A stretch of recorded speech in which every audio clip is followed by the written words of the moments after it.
yang terkasih dalam Tuhan Yesus. Nama saya Yuliana Tan. Umur saya tepat pada jam ini mencapai usia 51 tahun. Saya punya 3 anak. Perempuan yang pertama, yang kedua laki-laki, yang ketiga juga laki-laki. Dan saya mau bagikan bagaimana mujizat Tuhan terjadi, terutama dalam kehidupan anak perempuan saya yang pertama, yang mengalami kecelakaan tunggal, jatuh dari motor, dan mengalami 4 rahang yang patah.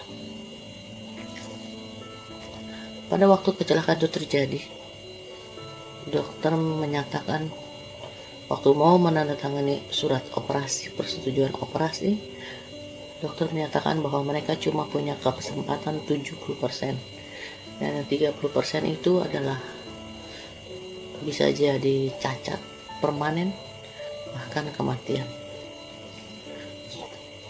Saat itu adalah saat yang paling berat dalam hidup saya, karena saya tahu dalam 3 hari ke depan apakah saya masih memiliki anak saya atau tidak, dalam keadaan sempurna atau tidak, bahkan saya bisa kehilangan dia sama sekali.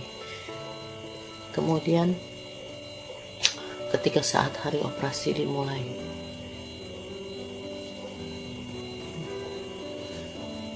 pergumulan itu dimulai. Saya cuma mengandalkan Tuhan, saya cuma berdoa, karena saya tahu cuma saat ini Tuhan saja yang mampu menyelamatkan anak saya. Tim dokter yang 10 orang itu saya tahu mereka juga cuma punya 70%, dan 30% itu Tuhan yang menentukan. Dan saat operasi itu diperkirakan berlangsung 8 jam. Menurut dokter kalau lewat dari 8 jam berarti terjadi sesuatu saat operasi itu. Akhirnya ketika operasi sudah mencapai 10 jam, saya melihat bayangan anak saya keluar dari ruangan operasi sambil memegang dengan baju operasi dan memegang selang infusen. Saya tahu itu roh anak saya. Saya berdoa, saya bergumul, karena saya percaya alam maut sudah ditaklukkan oleh Tuhan Yesus, dan kunci kerajaan alam maut sudah dipegang Tuhan Yesus. Dan saya percaya kita sebagai anaknya, sebagai orang percaya, kita memiliki kuasa yang sama yang sudah diberikan Tuhan. Saya pakai kuasa itu. Saya rebut roh, tubuh, dan jiwa anak saya sampai akhirnya operasi selesai. Pergumulan belum selesai, karena kita harus memasuki tahap 3 kali 24 jam, di mana anak saya koma dan detak nadinya itu cuma ada di angka 14 di monitor. Selama 3 hari itu saat terberat dalam hidup saya. Cuma doa dan air mata saya yang berusaha minta belas kasihan Tuhan supaya anak saya diselamatkan. Pada hari ketiga, hari yang terakhir, 3 kali 24 jam. Karena kalau sampai 3 kali 24 jam itu anak saya tidak sadar, berarti selang-selang semua dicabut dan anak saya dinyatakan meninggal. Dan itu sudah jam 12 siang. Lalu anak saya punya teman perempuan datang mau menjenguk dia. Saya sendiri dalam kondisi sudah tidak siap lagi, sudah tidak punya tenaga lagi, karena saya tahu ini detik-detik terakhir. Saya cuma tinggal tunggu panggilan dokter. Ini detik-detik terakhir. Saya masih memiliki anak saya. Kemudian teman itu bilang, "Tante, tolong temani saya untuk lihat di ruang ICU meskipun cuma dari kaca." Sebenarnya saya nggak mau karena saya sudah tidak sanggup lagi. Kemudian tepat karena saya merasa kasihan, dia begitu ingin melihat anak saya menemani dia ke ruang ICU. Lalu ketika sampai di sana, tepat pada detik itu, saya lihat dokter-dokter, suster, semua berlarian. Saya juga pikir ke arah mana mereka datang, ke arah mana mereka pergi, ke ruangan mana, ke pasien mana. Di situ ada 8 orang pasien yang semua dalam kondisi koma, ICU. Lalu saya lihat mereka masuk ke tempat tidur anak saya. Lalu mereka menutup gorden. Saya tahu sesuatu sudah terjadi. atas diri anak saya. Saya lihat di monitor angka yang menunjukkan detak jantungnya dari 17 turun sampai ke 16, 15, 14, 13, 12, 11, 10, 9. Saya roboh jatuh di lantai. Semua kekuatan saya hilang. Saya tahu habis sudah anak saya, tapi saya percaya ada Tuhan. Dalam kondisi saya lemas dan tidak berdaya, saya sampai mau ngetik HP pun untuk manggil anak saya yang lain di luar, saya tidak sanggup lagi megang HP. Saya cuma, kekuatan saya satu, saya berbahasa roh, minta Tuhan kembalikan anak saya. Saya rebut kuasa itu, saya pakai kuasa itu, saya rebut anak saya dari alam maut. Sampai akhirnya saya diberi penglihatan. Terus saya berdoa, kembalikan anak saya Tuhan. Aku rebut roh, tubuh, dan jiwa anakku dari alam maut. Sampai akhirnya saya melihat bayangan anak saya keluar dari tubuhnya setengah badan seperti duduk di atas tempat tidur. Kemudian saya lihat bayangan itu masuk kembali ke tubuhnya. Lalu keluar lagi dalam posisi sebatas dada. Terus saya bergumul, saya berbahasa roh, karena satu-satunya itu kekuatan yang ada pada saya.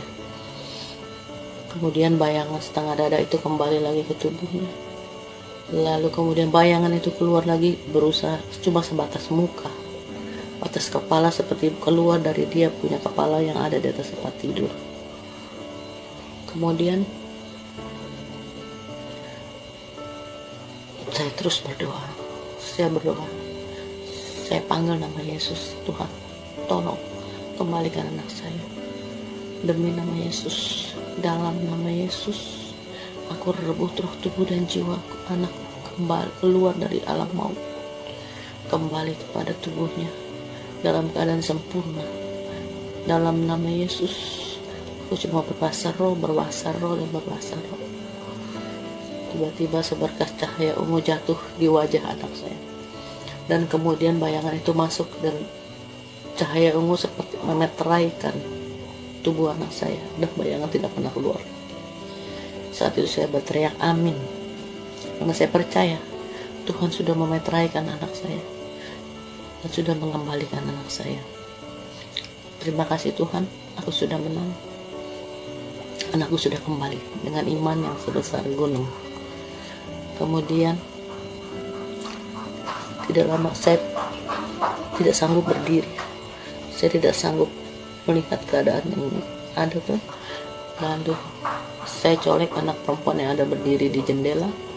Saya bilang, coba kamu lihat keadaan Vivi bagaimana. Dia bilang, tante, suster sudah buka kain hordeng dan detak jantungnya sudah meningkat 17, 15, 16, 17, tante sudah sampai 24, 22 atau 24. Puji Tuhan, saya semangat sekali. Langsung saya berdiri. Sementara saya lihat anak saya berbalik muka, dia sudah sadar. Lalu suster memanggil kita untuk masuk ke dalam ruang ICU. Saya pegang tangan anak saya bilang, kita harus mengucap syukur karena Tuhan sudah mengembalikan kamu dari alam maut, sudah membebaskan kamu dari alam maut, sudah membangkitkan kamu dari kematianmu. Kita harus mengucap syukur. Anak saya bilang, Mama, tadi saya tidak bisa bernafas dan saya sudah muntah. Saya merasa alam begitu, saya merasa masuk dalam kegelapan sekali. Dan saya lihat ada dua anak kecil berdiri di kaki saya, menarik-narik selimut saya, menarik-narik kaki saya untuk pergi. Saya tahu itu roh maut. Saya cuma berbahasa roh, saya minta pertolongan Tuhan. Karena kebetulan anak saya juga pendoa di Bogor, masukkan doa di Bogor. Dia berbahasa roh, dia minta pertolongan Tuhan, sampai Tuhan gerakan memberi hikmat kepada salah seorang perawat untuk mencabut selang oksigen dari mulutnya yang ternyata tersumbat oleh lendir dari tenggorokannya. Kemudian dia bisa bernafas. Puji Tuhan, Tuhan sudah selamatkan anak saya. Dan dengan mendengar kesaksian ini, saudara harus percaya bahwa mujizat itu masih ada. Mujizat itu masih ada asal kita percaya bahwa Tuhan Yesus itu sanggup menyelamatkan kita. Jadi dalam keadaan yang sulit seperti ini, andalan kita cuma Tuhan Yesus. Kita akan mampu melewati semuanya. Semoga kesaksian ini boleh menjadi berkat bagi saudara semua.